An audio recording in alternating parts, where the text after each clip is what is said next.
Welcome to Will Study Point online classes. Student, if you are watching my video, continue. Please like, share and subscribe.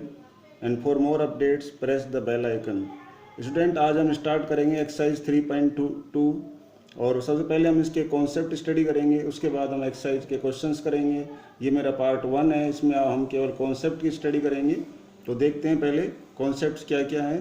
पहला है, यदि हमारे पास जो matrix दे रखे हों तो उनका एडिशन कैसे करते हैं। तो addition of matrices, if A and B are two matrices of same order. Student, यदि मेरे पास दो मैट्रिक्स दे रखे हों या दो से ज़्यादा मैट्रिक्स हो लेकिन उनका ऑर्डर सेम होना चाहिए, मेन बात ये है, तो उनका then their sum A plus B is called a matrix.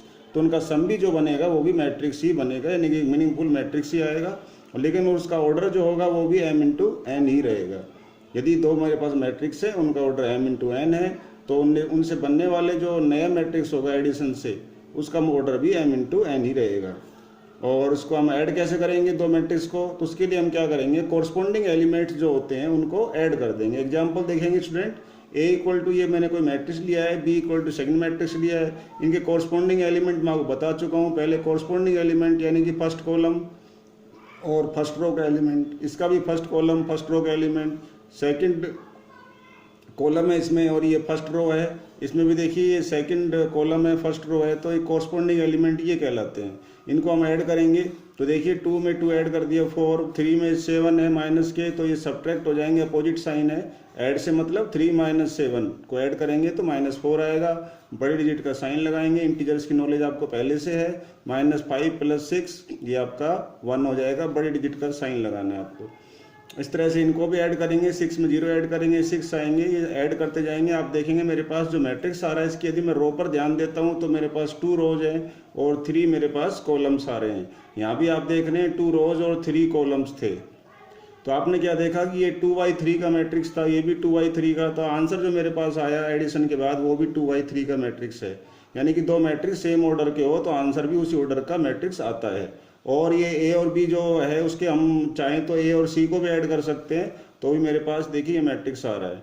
यहाँ पर एक बात स्टूडेंट देखने की है कि सी जो एक 0 मैट्रिक्स है, तो मेरे पास जो आंसर आ रहा है वो वही वापस ए मैट्रिक्स आ जाता है। ये देखिए सेम एज इट इज आ चुका है। अब बात करते हैं कि जब मैट्रिक्स को ऐड करते हैं तो कुछ प्रॉपर्टीज है जो मैट्रिक्स का एडिशन फॉलो करता है। वो प्रॉपर्टीज क्या है? पहली प्रॉपर्टीज है कम्यूटेटिविटी। ये आप लोअर क्लास में पढ़ चुके हैं स्टूडेंट। जो कम्यूटेटिविटी है वो क्या होती है, अलजेब्रा के अंदर थी। तो कम्यूटेटिविटी में हम क्या करते हैं, कोई भी दो नंबर्स जैसे हम लेते थे रेशनल नंबर के अंदर, उनको ऐड करके देखते थे, ठीक है, और फिर उसको वापस जो है रिवर्स करके ऐड करते थे, सेम आंसर आता था तो बोलते थे कम्यूटेटिव प्रॉपर्टी ट्रू है। सेम हमें यहाँ पर यही करना है। ए एंड बी हमारे पास दो मैट्रिक्स हैं, उन दोनों को ऐड करेंगे, ए को बी में ऐड करेंगे, फिर उस एक आपके पास एक नया मैट्रिक्स आएगा। इसी तरह से आप दोबारा उन्हीं मैट्रिक्स को बी को सी में ऐड करेंगे, बी को ए में ऐड करेंगे, यानी ए को बी में ऐड करना है, फिर बी को वापस ए में ऐड करना है, और दोनों केस में सेम आंसर आ जाए तो हम मानेंगे कम्यूटेटिव प्रॉपर्टी ट्रू होती है। किसमें? एडिशन में। ऐसी एसोसिएटिविटी है, या इसमें आपको क्या करना है, बस डिफरेंस ये, यहाँ दो मैट्रिक्स लेते हैं, यहाँ पर आपको 3 मैट्रिक्स लेने हैं। व्हेन जो we take 3 matrix A B C और उनको किसी भी सीक्वेंस में ऐड करें, ए को बी में ऐड करें, फिर ए बी का जो आंसर आएगा उसको सी के साथ ऐड कर देते हैं, फिर एक फाइनल आंसर आता है, उसको नंबर 1 डाल देंगे, फिर दूसरा ऐसे लेंगे हम, ए को अलग रखेंगे, बी और सी को ऐड करेंगे, जो आंसर आएगा उसको ए में ऐड करेंगे। तो इन तीनों मैट्रिक्स के एडिशन का आंसर, इन तीनों मैट्रिक्स के एडिशन का आंसर यदि सेम आता है तो हम क्या बोलते हैं, एसोसिएटिविटी जो है ट्रू है। तो वास्तव में सेम ही आता है, यानी कि एसोसिएटिविटी प्रॉपर्टी जो है ट्रू रहती है एडिशन के अंदर। बात करते हैं एडिटिव आइडेंटिटी वाली प्रॉपर्टी है, क्या होती है स्टूडेंट? इसका मतलब ये है कि यदि आपको कोई मैट्रिक्स ए दे रखा हो जिसका ऑर्डर क्या हो, m इंटू एन हो, तो देन जो है एक 0 मैट्रिक्स जो है हम इस मैट्रिक्स के अंदर ऐड करते हैं तो हम क्या देखते हैं कि वापस हमारे पास गिवन मैट्रिक्स ए ही आ जाता है। चाहे हम ऐसा भी कर सकते हैं 0 मैट्रिक्स के अंदर इस मैट्रिक्स को ऐड कर सकते हैं, उल्टा तब भी ए ही आएगा।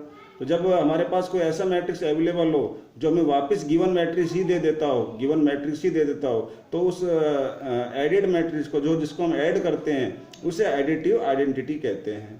और यहाँ पर एडिशन में इस तरह का मैट्रिक्स जो है 0 मैट्रिक्स होता है। जैसे आप ऊपर एक देख चुके हैं, देखिए स्टूडेंट, ये एक जो है एडिटिव आइडेंटिटी कहलाएगी यहाँ पर सी, क्योंकि जब मैंने ए में सी को ऐड किया तो मुझे वापस ए ही मिल गया। देखिए a + c = यदि मैं देखता हूँ तो मेरे पास क्या आ रहा है, वापस ए आ रहा है, ये देखिए मैं इसको लिख सकता हूँ वापस ए। तो सी क्या कहलाएगा मेरा, एडिटिव आइडेंटिटी कहलाएगा। जो आपने मैट्रिक्स ऐड किया है, एडिड मैट्रिक्स जो होता है उसको एडिटिव आइडेंटिटी कहते हैं। तो यहाँ पर यही मैंने आपको यहाँ समझाया है। यदि किसी मैट्रिक्स को ऐड करने पर वापस गिवन मैट्रिक्स आ जाता है तो एडिड मैट्रिक्स जो होता है जिसको हमने ऐड किया है उसको एडिटिव आइडेंटिटी कहते हैं। तो यहाँ पर 0 एडिटिव आइडेंटिटी है। ऐसी बात करते हैं एडिटिव इनवर्स क्या होता है। दोनों में डिफरेंस है, एडिटिव आइडेंटिटी और इनवर्स।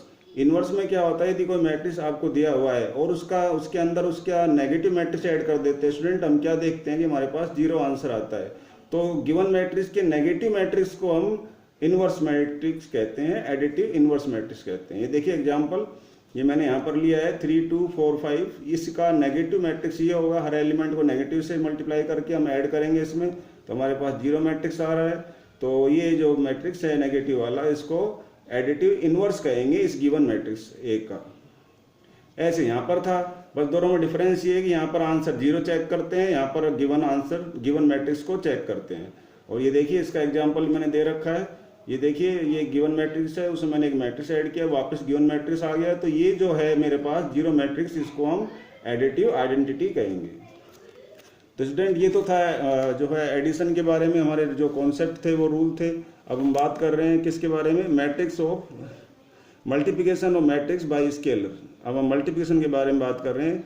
यदि किसी मैट्रिक्स को मल्टीप्लाई किया जाए किसी स्केलर नंबर से तो क्या होता है। यदि ए इज एनी मैट्रिक्स हो मेरे पास और के इज एनी नंबर, कोई एनी नंबर मतलब कोई स्केलर, इजी नाम है एन नंबर। यदि किसी मैट्रिक्स को किसी एनी नंबर के से मल्टीप्लाई किया जाए तो then matrix obtained by multiplication multiplying each element of A by K is called scalar matrix. मतलब क्या हुआ कि कोई मैट्रिक्स जो आपके पास गिवन है और उसको किसी आप नंबर से मल्टीप्लाई करेंगे तो उस केस में आप क्या करेंगे, उस मैट्रिक्स के ईच एलिमेंट को उस नंबर से मल्टीप्लाई करेंगे।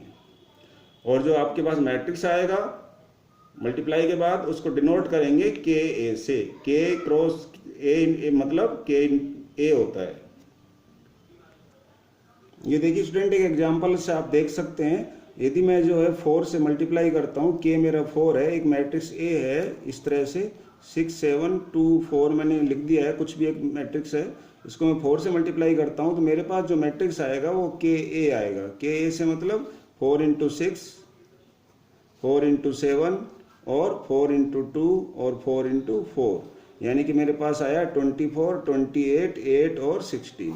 तो ये जो मैट्रिक्स है ये के ए कहलाएगा। तो इस तरह से आप जब किसी नंबर से किसी मैट्रिक्स मल्टीप्लाई करते हैं तो जो आता है आपके पास उसे के ए कहते हैं, ठीक है, के टाइम्स वो मैट्रिक्स कहलाता है।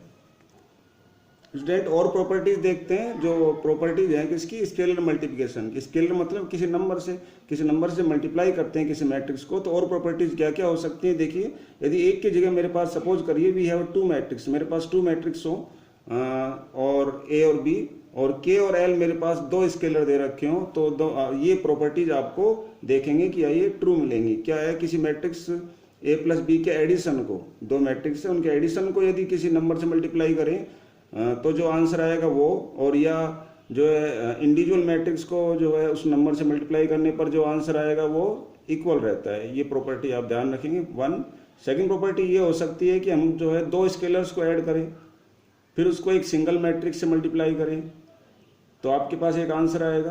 और फिर आप ऐसा भी कर सकते हैं कि जो है स्केलर्स को कंबाइन न करके सिंगल अलग अलग मल्टीप्लाई करें उसी सेम मैट्रिक्स से जो सेम मैट्रिक्स ए से आपने एल को किया, सेम मैट्रिक्स ए को आपने के से मल्टीप्लाई किया, तो यहाँ जो आंसर आएगा और यहाँ आएगा वो सेम आएगा। तीसरी प्रॉपर्टी है यदि स्केलर के नेगेटिव नंबर से मल्टीप्लाई करें किसी मैट्रिक्स को तो जो आपका आंसर आता है वो माइनस के टाइम्स वो हो जाता है, या फिर कह सकते हैं के टाइम्स माइनस वो मैट्रिक्स हो जाता है। आगे बात करते हैं सबट्रैक्शन ऑफ मैट्रिक्स जो आपको ए और बी 2 मैट्रिक्स दे रखे हो सेम ऑर्डर के, तो एडिशन की तरह स्टूडेंट इसमें भी ध्यान रखिए ए माइनस बी भी जो है हमारे पास सेम ऑर्डर का ही मैट्रिक्स प्राप्त होता है, और बी माइनस ए बी जो है उसी ऑर्डर का मैट्रिक्स मिल जाएगा हमें। ए दे रखा है इतना, बी है, तो देखिए ए माइनस बी हमारे पास जो मैट्रिक्स आ रहा है ये देखिए 2/3 ऑर्डर का है, 2/3 का है, ये भी 2/3 का आ गया। तो ये ध्यान रखना है आपको, चाहे बी माइनस ए करें ए माइनस बी करें सेम ऑर्डर का मैट्रिक्स आपको मिलेगा। आगे बात करते हैं स्टूडेंट मल्टीप्लिकेशन ऑफ मैट्रिक्स। जो है मैट्रिक्स को मल्टीप्लाई करना मल्टीप्लिकेशन ऑफ मैट्रिक्स है, और पहले जो हम पढ़ रहे थे वो था जो है multiplication of matrix with scalar. ये है मैट्रिक्स को मैट्रिक्स से मल्टीप्लाई करना, बड़ा इंपॉर्टेंट है, ध्यान रखें स्टूडेंट। इसमें स्टूडेंट गलती भी कर देते हैं। इफ टू मैट्रिक्स जो है हमारे पास जो है of order m into N into and n into P के आर सच दैट, इस तरह से हो, the number of columns in A equal to number of rows in B. मतलब क्या स्टूडेंट, देखिए मैंने लिखा है कि पहला मैट्रिक्स जो है मेरे पास m और n ऑर्डर का हो, यानी कि उसमें m तो रोज हो और n कॉलम हो, और दूसरे में क्या हो, n रोज हो और p कॉलम्स हो, तो जो है मल्टीप्लिकेशन संभव है। तो a क्रॉस b हमारे पास डिफाइन होएगा, यानी कि हम निकाल सकते हैं a क्रॉस b, और ऑर्डर जो है a क्रॉस b का वो m इंटू जो है क्या रहेगा, p रहेगा। ये देखिए स्टूडेंट, पहले के जो रो है कॉलम है n और दूसरे के क्या है, रो हैं, वो इक्वल है। देखिए क्योंकि फर्स्ट पे हम रो लेते हैं और सेकंड पर हम कॉलम लेते हैं, तो वो यहाँ आप देख सकते हैं। यहाँ पर मेरे पास 3 रोज है लेकिन कॉलम 2 है, और यहाँ पर भी आप क्या देख रहे हैं कि इसके तो जो कॉलम है 2 और इसकी जो 2 रोज हैं वो क्या है, इक्वल है, इसलिए जो है प्रोडक्ट संभव है। तो हमने ये मल्टीप्लाई किया है। मल्टीप्लाई करते टाइम आपको एक टेक्निक याद रखनी है, जिससे गलती ना हो। आप 7 का रूल याद रखो, ये 7 बन गया, इंग्लिश का लेटर होता है 7। तो ये 6 और 2 जो है फर्स्ट रो लेंगे और इसको फर्स्ट कॉलम से मल्टीप्लाई कर देंगे, तो 6 इंटू 3 2 इंटू 5, ये देखिए। फिर आपको दोबारा से फिर 7 बनाना है, 6 इंटू 4 और 2 इंटू 6, ये देखिए। ये अच्छा तरीका है, ऐसे आप करेंगे। तो हम मल्टीप्लाई कर रहे हैं, देख लो। और एक तरीका ऐसे आप फिर जब आपको आदत पड़ जाती है तो बड़ा आसान है, देखो मैंने हाईलाइट किया है। आप क्या करेंगे, 6 7 2 लिख लिया आपने, फिर उसके बाद 3 3 3 3 लिख ली। ऐसे आपने 2 8 3 लिखा, फिर उसके बाद 5 5 लिख दीजिए।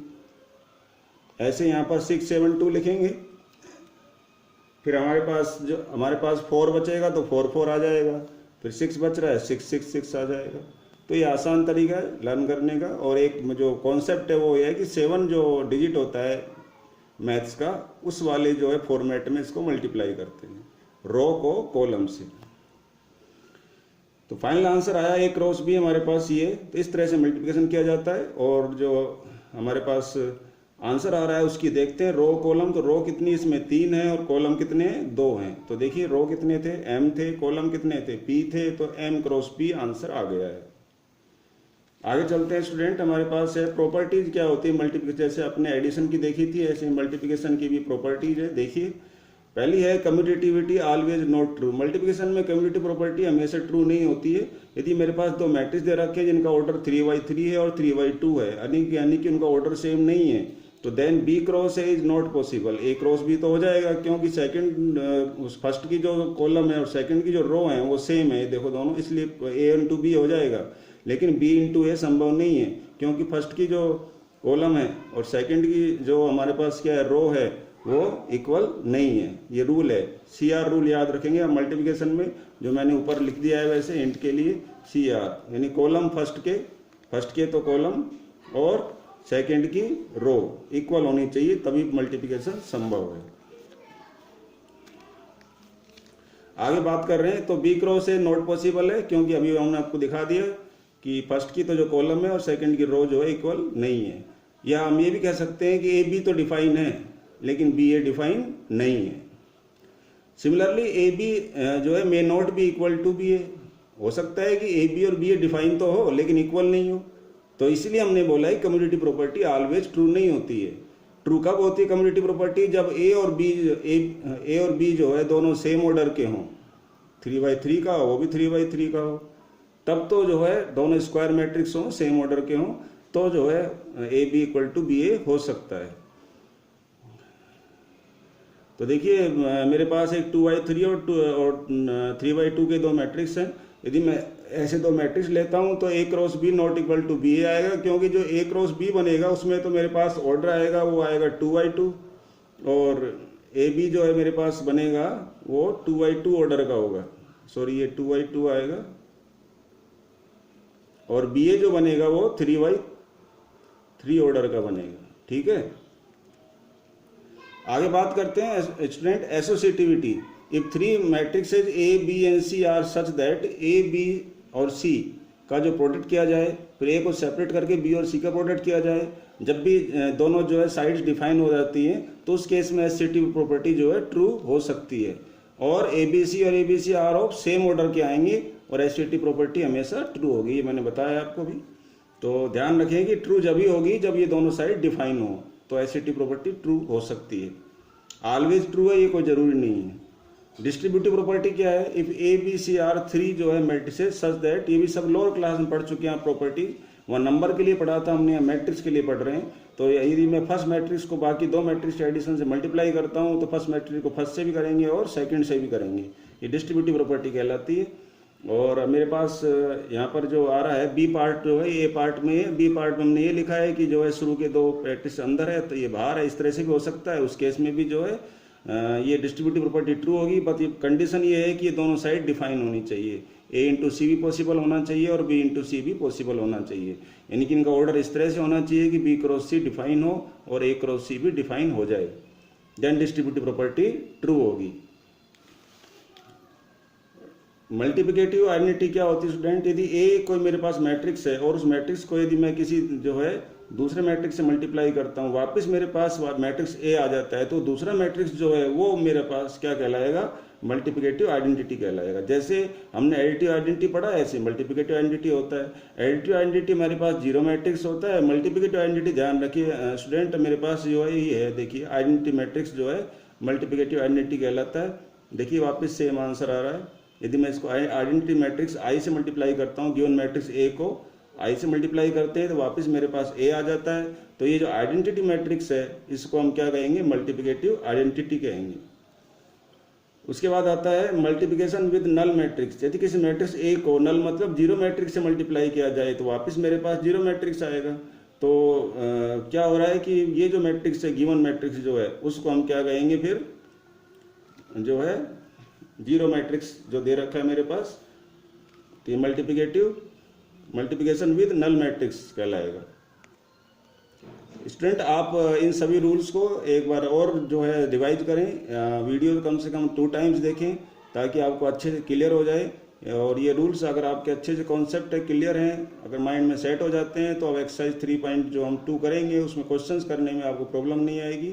तो इस पार्ट के अंदर आज इतना ही स्टूडेंट, और आगे मेरा आप नेक्स्ट पार्ट देखेंगे, उसमें हम क्वेश्चन 3.2 के एक्सरसाइज क्वेश्चन करेंगे। तो दैट्स ऑल, थैंक यू।